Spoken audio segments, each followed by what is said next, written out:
আসসালামু আলাইকুম রহমতুল্লাহি ওয়া বারাকাতুহু। আলহামদুলিল্লাহি ওয়াহদাহু ওয়াসসালাতু ওয়াসসালামু আলা মান লা নাবিয়্যা বা'দাহু, আম্মা বা'দ। সুপ্রিয় দর্শক শ্রোতা ভাই বোনেরা, আজ আমরা এমন একটি জিকির, এমন একটি দোয়ার কথা বলবো যে জিকির এবং দোয়া জানে না এমন কোনো মুসলিম পৃথিবীতে পাওয়া কঠিন। বলতে গেলে আমরা সকলেই এই দোয়া, এই জিকিরটি জানি, এই বাক্যটি মুখস্থ আমাদের আছে, কিন্তু এই বাক্যের যে ওজন, এই বাক্যের যে ওয়েট, এই বাক্যের যে গুরুত্ব, সেটা আমরা হয়তো অনেকেই উপলব্ধি করতে পারি না। মুস্তাদরাক হাকিমে আবু সাঈদ খুদরি রাদিয়াল্লাহু তাআলা আনহু থেকে বিশুদ্ধ সূত্রে বর্ণিত এক হাদিসে নবী করিম সাল্লাল্লাহু আলাইহি সাল্লাম ইরশাদ করেছেন, একবার আল্লাহর নবী মুসা আলাইহিস সালাতু ওয়াসসালাম আল্লাহর কাছে দরখাস্ত করলেন, আল্লাহর কাছে আবেদন পেশ করলেন। তিনি আল্লাহর সঙ্গে সরাসরি কথোপকথন করতেন, সেজন্য কালিমুল্লাহ বলা হয় তাকে। আল্লাহর সঙ্গে সরাসরি কথা বলতে গিয়ে একবার তিনি আবেদন করলেন, আল্লাহ আমাকে আপনি একটি জিকির, একটি দোয়া শিখিয়ে দিন, যে জিকির, যে দোয়া আমি সব সময় পাঠ করব, সব সময় আমল করব।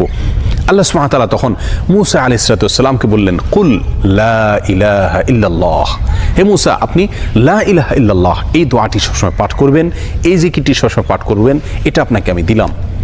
মুসা আলাইহিস সালাতু ওয়াসসালাম কিছুটা আশ্চর্যান্বিত হয়ে আল্লাহ সুবহানাহু ওয়া তাআলাকে বললেন, আল্লাহ লা ইলাহা ইল্লাল্লাহ এটা তো এমন একটি বাক্য, এমন একটি জিকির, এমন একটি দোয়া যেটা সকলেই বলে, সব মানুষই বলে। আমি তো আপনার কাছে স্পেশাল কোনো দোয়া চেয়েছিলাম, বিশেষ কোনো দোয়া চেয়েছিলাম।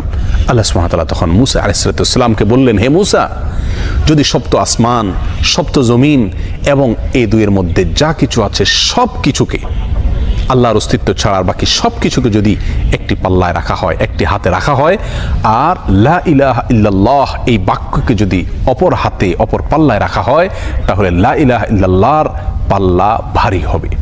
এত ওয়েটফুল এই আমল, এত ওজনী এই আমল, এই জিকির। অর্থাৎ আল্লাহ সুবহানাহু ওয়া তাআলা মুসা আলাইহিস সালাতু ওয়াসসালামকে যে বার্তা দিলেন সেটি হলো, লা ইলাহা ইল্লাল্লাহর চাইতে ওজনী, এর চাইতে ওয়েটফুল, এর চাইতে ভারী, এর চাইতে শ্রেষ্ঠ, এর চাইতে মর্যাদাপূর্ণ কোনো জিকির আল্লাহর জমিনে আর নাই। প্রিয় বন্ধুগণ, মুসা আলাইহিস সালাতু ওয়াসসালামের জন্য সবচেয়ে স্পেশাল দোয়া হিসাবে, সবচেয়ে স্পেশাল জিকির হিসাবে আল্লাহ সুবহানাহু ওয়া তাআলা যে দোয়াটি নির্বাচন করলেন, যেটাকে সবচাইতে ওজনী আমল হিসাবে আল্লাহ সুবহানাহু ওয়া তাআলা স্পষ্টভাবে ব্যক্ত করলেন, সেটি হলো লা ইলাহা ইল্লাল্লাহ। অথচ এই লা ইলাহা ইল্লাল্লাহ এটাকে আমরা খুব সাধারণ একটি জিকির মনে করি, খুব সাধারণ একটি দোয়া মনে করি, আমরা বিশেষ আমল খুঁজে বেড়াই। অথচ এর চাইতে বিশেষ, এর চাইতে স্পেশাল কোনো আমল আল্লাহর জমিনে আর হতে পারে না। জিকিরের মধ্যে যত জিকির আছে, যত দোয়া আছে, যত আমল আছে, সমস্ত জিকিরের ভিতরে সবচেয়ে শ্রেষ্ঠ, সবচেয়ে ওজনী আমল, সবচেয়ে ওজনী জিকির হলো এই লা ইলাহা ইল্লাল্লাহর জিকির। মিজানের পাল্লায় কিয়ামতের দিন যখন আমার নেকামল মাপা হবে, তখন আমার নেকামলে শুধুমাত্র লা ইলাহা ইল্লাল্লাহ এর আধিক্য যদি থাকে, তাহলে ইনশাআল্লাহ আমার নেকামলে পাল্লা অনেক বেশি ভারী হবে। আসুন, চলতে ফিরতে, উঠতে বসতে, অবসরে, কাজের ফাঁকে সব সময় মুখ থেকে, অন্তরের গভীর থেকে লা ইলাহা ইল্লাল্লাহ উচ্চারণ করতে থাকি। অন্তর পরিষ্কার হয়ে যাবে, অন্তরের ময়লা দূর হবে, অন্তরের পেরেশানি দূর হবে, অন্তরে আল্লাহ সুবহানাহু ওয়া তাআলার প্রতি আস্থা বাড়তে থাকবে, ঈমান বাড়তে থাকবে।